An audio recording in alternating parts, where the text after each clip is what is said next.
বাংলাদেশে এখন আলেমে আলেমে সব দুশ্মনী চলছে, আর জালেমে জালেমে দোস্তি চলছে। মিথ্যা কথা ছড়াতে ছড়াতে কয়েকদিনে আমার নামও ছড়িয়েছে, আমি নাকি কওমি মাদ্রাসা বিদ্বেষী, দেওবন্দি আলেমদের বিদ্বেষী। কোরআন আমার সামনে, আল্লাহর কসম আমি নিজেও কওমি মাদ্রাসায় পড়েছি, আমি কওমির সন্তান। কোন কারণে আমি কওমি মাদ্রাসার বিরুদ্ধে যাব? ওলামায়ে দেওবন্দের বিরুদ্ধে কোন কারণে যাব?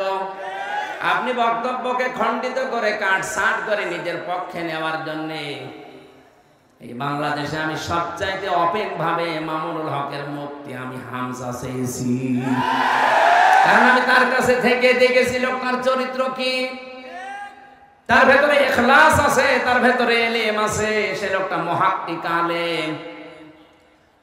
আর উল্টা পাল্টা ছড়িয়ে আমারে আপনি কওমি বিদ্বেষী বানিয়ে দিয়েছেন।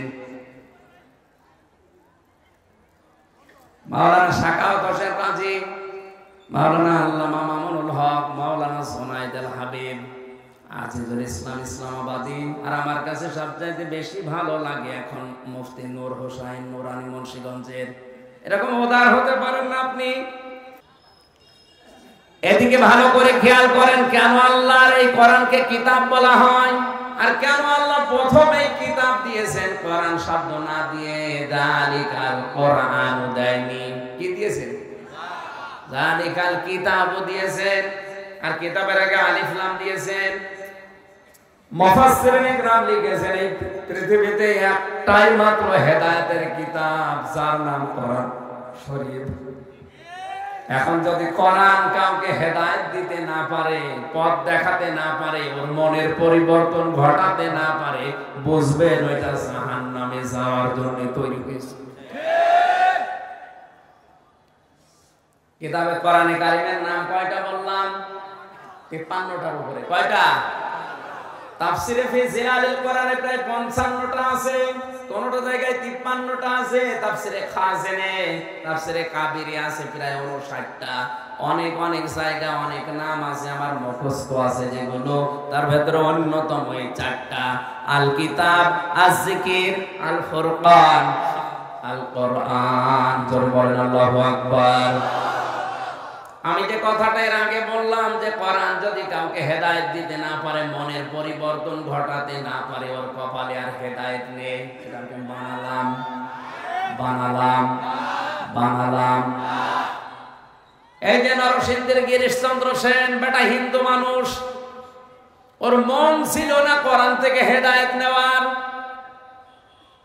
কিন্তু কোরআন পড়েছে আমাদের চাইতে বেশি, ও কোরআন বুঝেছে আমাদের চাইতে বেশি, ও কোরআন লিখেছে আমাদের চাইতে বেশি। আমি 1 থেকে মাস্টার্স পর্যন্ত আমার তাফসিরের উপরে মাস্টার্স হয়েছে। আমি এত লেখা লিখতে পারি নাই গিরিশচন্দ্র সেন যত কোরআন লিখেছে, কারণ আমার এক একটা শব্দের হয়তো 2টা 5টা 7টা অর্থ মুখস্থ আছে। আর বেটা হিন্দু, গিরিশচন্দ্র সেনের এক একটা শব্দের 33 থেকে 99টা পর্যন্ত অর্থ মুখস্থ ছিল, নয়তো তাফসীর লিখলো কি করে? এখানে যত বড় হুজুর হোক আর যত বড় ডক্টর হোক, বুকে হাত দিয়ে কেউ বলতে পারবেন না যে পুরা কোরআনের প্রতিটি শব্দের অর্থ আমার জানা আছে। কেউ পারবে না, আমারও ক্ষমতা নেই। আমি পড়েছি কিন্তু আমার এখন আর মনে নেই, এখন আবার স্টাডি করা লাগবে, দেখা লাগবে। ও কি মেধা চিন্তা করে! পুরা কোরআন শরীফের প্রতিটি শব্দের অর্থ তবে 1টা 2টা 5টা না, 33টার উপরে করে এক একটা শব্দের অর্থ মুখস্থ ছিল। কি পড়া পড়েছে জীবনে, কিরকম মুখস্থ করেছে, কিভাবে লিখেছে। তাহলে আমাদের চাইতে কোরআনও পড়েছে বেশি, বুঝেছে বেশি, লিখেছে বেশি। এখন বলেন না কেন? এতে হেদায়েত পেয়েছে না। মারা যাওয়ার পরে কবরে দিয়েছে জানাজা, কি কোথায় দিয়েছে? আগুনে। কোথায় দিয়েছে? আগুনে পুড়িয়ে ফেলেছে। এই জন্য তো কিতাবের আগে আলিফ লাম, যে কোরআন যদি কারো মনের পরিবর্তন ঘটাতে না পারে, কোরআনে কারীম যদি কাউকে হেদায়েত দিতে না পারে, ওর কপালে আর হেদায়েত নেই। তার বাস্তব উদাহরণ এই গিরিশচন্দ্র সেন। এইজন্য এখানে যারা বসে আছেন একদিনের তাফসীর শুনে আপনি আল্লাহর ওলি হয়ে যাবেন না। আপনার মন যদি তৈরি না হয়, ওই আবু সাহেলের মতো বাঁকা মন নিয়ে বসে কিয়ামত পর্যন্ত শুনলেও হবে না। আবু বকরের মতো মন নিয়ে শোনেন। আমি যে 12টা পয়েন্ট বলছি, দেখেন তো আপনি আল্লাহর বান্দা আছেন কিনা। আর আল্লাহর বান্দার বাইরে যারা আছে ওরা শয়তানের বান্দা। আরো জোরে বলেন। এবার আমি শুরু করছি, ওয়া ইবাদুর রহমানিল্লাযীনা ইয়ামশুনা আলাল আরদি হাওনা ওয়া ইযা খাতাবাহুমুল জাহিলুনা ক্বালু সালামা। সূরা ফুরকানের 63 নম্বর আয়াত। কত নাম্বার?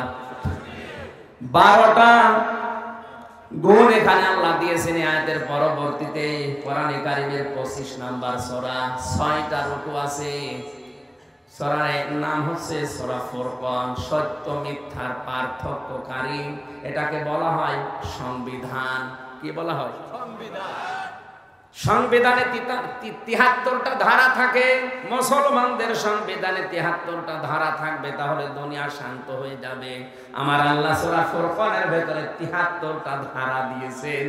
ব্যক্তি, পরিবার, সমাজ, রাষ্ট্র কি করে চলবে, শান্ত হয়ে চলবে, সেই থিওরিগুলো আছে। এখান থেকে আমরা সংবিধান বানাতে পারি না। সংবিধান বানিয়েছি, বছরে বছরে পাল্টানো লাগে, এরপরও শান্তি হয় না। একবার এটা নিয়ে যান সংসদে, এই 73টা ধারা একবার একটু প্রচার করে। আল্লাহর কসম গ্যারান্টি দিয়ে বলছি, এই 73টা ধারা যদি সংবিধানে সংযোজন করা হয়,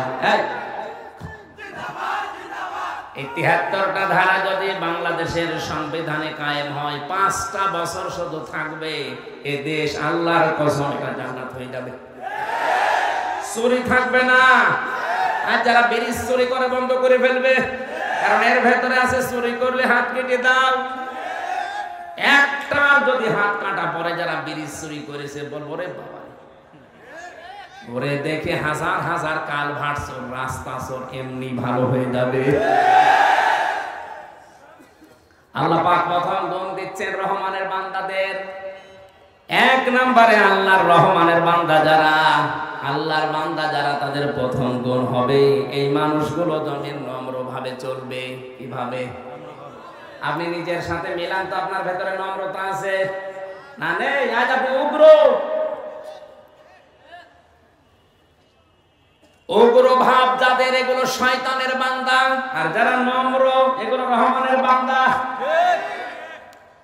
নবীজি বলেন, তোর জীবনের ইবাদত বন্দেগী পেছনে এটা কবুল হচ্ছে কিনা যদি জানতে চাও, তাহলে তোমার আচরণটা লক্ষ্য করো। আচরণটা মানুষের সাথে কেমন হচ্ছে। যদি এটা নম্র হয় কথাবার্তার দিক থেকে, ব্যবহার আচারের দিক থেকে, তাহলে বুঝবা তোমার জীবনের ইবাদত কবুল হচ্ছে। আর যদি দেখো যে মানুষের সাথে তোমার আচরণ ভালো না, কথা বললে শুধু উগ্রতা ছড়াও, তুমি শয়তানের বান্দা। আলেম হলেও তুমি শয়তানের বান্দা। আর এই বাংলাদেশে এখন আলেমে আলেমে সব দুশ্মনী চলছে, আর জালেমে জালেমে দোস্তি চলছে। মিথ্যা কথা ছড়াতে ছড়াতে কয়েকদিনে আমার নামও ছড়িয়েছে, আমি নাকি কওমি মাদ্রাসা বিদ্বেষী, দেওবন্দি আলেমদের বিদ্বেষী। কোরআন আমার সামনে, আল্লাহর কসম আমি নিজেও কওমি মাদ্রাসায় পড়েছি। আমি কওমির সন্তান। কোন কারণে আমি কওমি মাদ্রাসার বিরুদ্ধে যাব? ওলামায়ে দেওবন্দের বিরুদ্ধে কোন কারণে যাব? আপনি বক্তব্যকে খণ্ডিত করে কাটছাঁট করে নিজের পক্ষে নেওয়ার জন্য। এই বাংলাদেশে আমি সবচাইতে ওপেন ভাবে মামুনুল হকের মুক্তি আমি হামজা চেয়েছি, কারণ আমি তার কাছে থেকে দেখেছি লোকটার চরিত্র কি। তার ভেতরে ইখলাস আছে, তার ভেতরে ইলম আছে, সে লোকটা মুহাক্কিক আলেম। আর উল্টা পাল্টা ছড়িয়ে আমারে আপনি কওমি বিদ্বেষী বানিয়ে দিয়েছেন। মাওলানা সাখাওয়াত হোসেন রাজি, মাওলানা আল্লামা মামুনুল হক, মাওলানা সোনায়েদ আল হাবিব, আজিজুল ইসলাম ইসলামাবাদী। আর আমার কাছে সবচাইতে বেশি ভালো লাগে এখন মুফতি নূর হোসাইন নুরানি মুন্সিগঞ্জের।